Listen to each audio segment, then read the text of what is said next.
natuklasan na itong si Senate President Escudero ay ayaw i-impeach itong si Sara Duterte.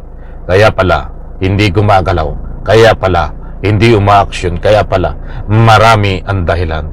Yan ho!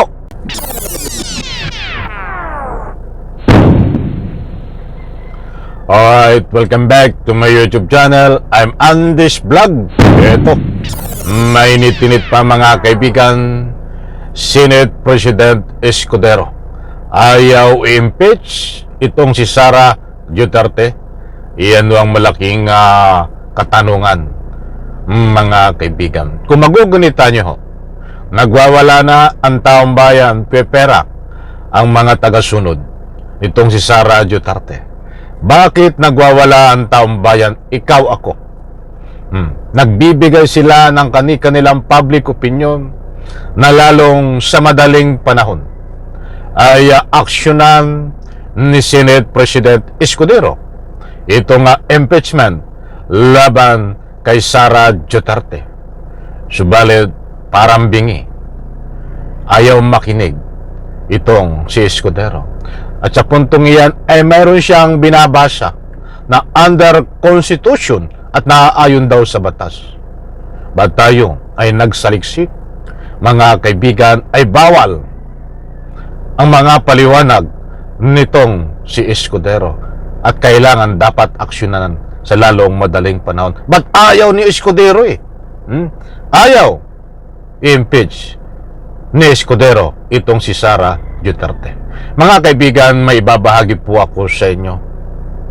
Wag po kayong alis, mas mabuti ho ay panoorin, patapusin ang vlog na ito. At nang sa ganon, lubos po nating maunawa. Nako ho, kaya't nagkaroon po ng pagkakataon na umakyat na ang mga galawan sa pinakamataas na korte upang sa ganon ay kalampagin at utusan itong si Escudero na gumalaw. Ayaw gumalaw mga kaibigan. Sa madalit salita, ayaw i-impeach ni Senate President Escudero itong si Sara Duterte. Para naman po sa lubos niyong pong pangunawa, bibigyan ko po kayo kung ano ang legal na proseso ngayon ang ginagawa para sa lalong madaling panahon ay kontrahin itong mga galawan ni Escudero na ayaw i-impeach si Sara Duterte diyan ho sa Senado. Ayaw ni Senate President Escudero na litisin sa Senado itong si Sara Duterte. Naku po. Mga kaibigan, gusto ko pong ibahagi ito sa inyo.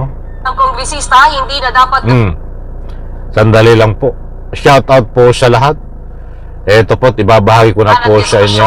Mag-follow at mag-subscribe sa social media pages. Shout out po sa lahat. Ito na. Sa Supreme Court tatalakayin bukas sa Supreme Court ang petisyon para umusad na sa Senado ang impeachment trial laban kay Vice President Sara Duterte. Ayon sa ilang kongresista, hindi na dapat gawing excuse ang eleksyon para i-delay ang trial. Nasa frontline ng balitang yan si Marian Enriquez. Ayan po mga kaibigan, entrada pa lang. Ano ang sabi? Mainit-init na usapin ho ito. Hindi dapat i-delay ang impeachment mga kaibigan dahil yan ho ang nasasaad sa saligang batas. Ayon po dito sa aking ibinahagi po sa inyo. Kaya't nagkaroon ng pagkakataon na matinding aksyon ang kinaukulan o sino man dito. Mas mabuti pa ho, ibahagi ko po sa inyo kung ano itong aksyon na ito. Umaasa si One Rider Party List Representative Rog Gutierrez, isa sa tatayong impeachment prosecutor, nakakatigan ng Korte Suprema ang petisyong inihain para agarang mag-convene ang Senado bilang impeachment court. Ito ay para umusad na ang paglilitis laban kay Vice President Sara Duterte na nahaharap sa 7 articles of impeachment. May merit naman po yung kaso, may opinion naman po na dapat ito ay mandato ng Senate to tackle the impeachment forthwith. I eagerly anticipate po. Oh, nako. Senate President Escudero, dapat pa bang pumunta sa ganito? Na ayaw mong umaksyon Kaya umaabot tuloy sa mga ganito na ikangay paggalaw ng iba't ibang paraan dahil ayaw kagagawan mo. Ayaw mong umaksyon, Senate President Escudero. Ano ba ang totoo? Kung bakit ayaw mong umaksyon? Ano ba ang nakapaloob dito? Kung bakit ayaw mong i-impeach sa lalong madaling panahon itong si Sara Duterte, Senate President? Kami ho ay nagtatanong lang. Sa bagay, magandang palusot mo yan dahil panahon ng eleksyon. O mayroong reasonable nga na matibay, di ba? Dahil panahon ng eleksyon. Ay kung paano? Parang nangangamoy na hindi lang eleksyon. Ang iyong sinasalang-alang dito, ginagawa mo lang na eleksyon. Ayun no, sa mga nagbibigay ng public opinion, sana ay hindi magkatotoo. Ito pa. What the Supreme Court will do in this matter. Hit pa ni Gutierrez, hindi dapat gawing excuse ang eleksyon para i-delay ang impeachment trial ni VP Sara. Ako po naniniwala na ang mandato po natin dito, what we are elected for, is not to run for a second campaign, but to faithfully fulfill the duties that we have sworn to uphold and to do within this term. I don't think all of them are for re-election naman po, no? But it's a continuing body and they can still pursue its constituent powers if it chooses to do so. Maliwanag po mga kaibigan, kaya inaanyayahan ko po rin kayo na hanggang dulo patapusin dahil marami pa nating matutuklasan at magbibigay po tayo ng konting komentaryo maya-maya pagkatapos. Ayon sa Korte Suprema, tatalakayin sa unbanked session bukas ang inihaing petisyon. Iraraffle ang petisyon para matukoy kung sinong mahistrado ang mga ngasiwa rito. Posible rin na hinga ng komento ng Korte Suprema ang Senado kaugnay nito. Noong nakaraang linggo nang ihain ng abogadong si Catalino Generillo Jr. ang petisyon sa Supreme Court. Hindi dapat i-delay ng Senado ang duty nito kahit naka-recess ang sesyon. February 5 nang i-transmit ng Kamara ang Articles of Impeachment sa Senado. Ilang oras lang. Nako, tamo, ilang buwan na ho ito. Kaya taong bayan ay nagwawala. Bakit hindi inaaksyonan ni Senate President Escudero? Ito pa. Ang bago matapos ang sesyon, una nang sinabi ni Senate President Cheese Escudero na baka pagkatapos pa ng State of the Nation address ni Pangulong Bongbong Marcos sa Hulyo, magsisimula ang impeachment trial.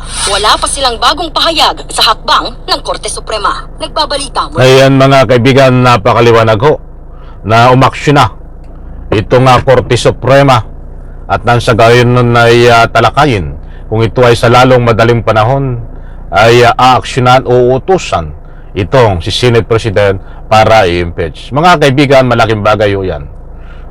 Malaking bagay ay ang pagkakaroon na nagpetisyon diyan po sa korte at nang sa ganun ho ay mabigyan linaw o sumunod utusan kung ano man ang magiging desisyon po nila dahil hanggang ngayon ho marami po ang kanilang nagbibigay ng anumang opinyon kahit sa ang malaking mainstream media, kahit saan tayo lumibot, mga abogado, mga ika nga po'y dalubhasa na kung sila ang pagbabatayan ng sa kanilang mga sinasabi ayon po sa kanilang tunay na kaalaman, hindi dapat i-delay ang impeachment dahil yaan ang nasa saligang batas at pag nagkaroon po ng delay, baka isang araw itong kampo ni Sara Duterte ay kino-question na diyan ho sa korte kung bakit ganon ang nangyari at magkaroon po ng butas, mga kaibigan. So maliwanag po dito, natuklasan na itong si Senate President Escudero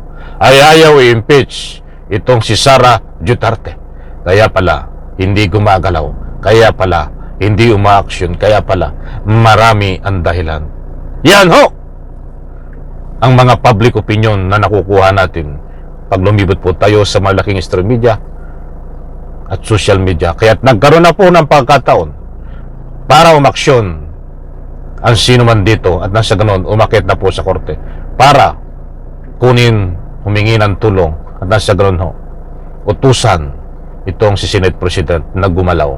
Ayaw gumalaw in reaction diyan po sa comment section, inanyayahan ko po kayo magbigay ng anumang public opinion. Isang like ko sa video na ito, babae, palakpakan.